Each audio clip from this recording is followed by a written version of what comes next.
ஒரு 100 மீட்டர் நடந்தா வலிக்கிற ஒரு இடத்துல 2 கிலோமீட்டர் நடந்து கூட எனக்கு வலி இல்ல. Congrats sir. ஆனா நான் ஒரு 2 இயர்ஸ்க்கு முன்னாடி கீழ விழுந்துட்டேன். அப்போ முழங்கால் சவ்வு வந்து எனக்கு டேமேஜ் ஆயிடுச்சு. அப்போ நான் வந்து எண்ணெய் கட்டு போட்டு தான் சரி பண்ணேன். அது கிட்டத்தட்ட எனக்கு ஒரு 6 மாசம் ஆச்சு நான் எழுந்துச்சு நடக்கிறதுக்கு. அந்த சவ்வுலாம் கூடி வருவதற்கு. அப்படி ஒரு சூழ்நிலை இருக்கும்போது என்னாட்டு ஒரு ஒரு 100 மீட்டர் நடக்கிறதே பிரச்சனையா இருக்கும். எனக்கு வந்து முழங்கால் வலி வரும்.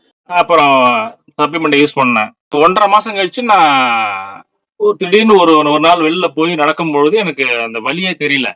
அப்பதான் நான் உணர்ந்தேன், "ஓ! முழங்கால் வலி சரியாயிடுச்சு நமக்கு" அப்படின்னு சொல்லிட்டு. அப்புறமா நான் நடந்தேன்னா கிட்டத்தட்ட ஒரு 2 கிலோமீட்டர் நடந்தா எனக்கு அது வலியே இல்ல. ஒரு 100 மீட்டர் நடந்தா வலிக்கிற ஒரு இடத்துல 2 கிலோமீட்டர் நடந்து கூட எனக்கு வலி இல்ல.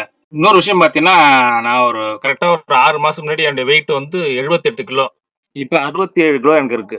6 மாசத்துல எனக்கு வந்து 4 மாசத்துலயே எனக்கு 10 கிலோ வெயிட் குறைஞ்சுச்சு.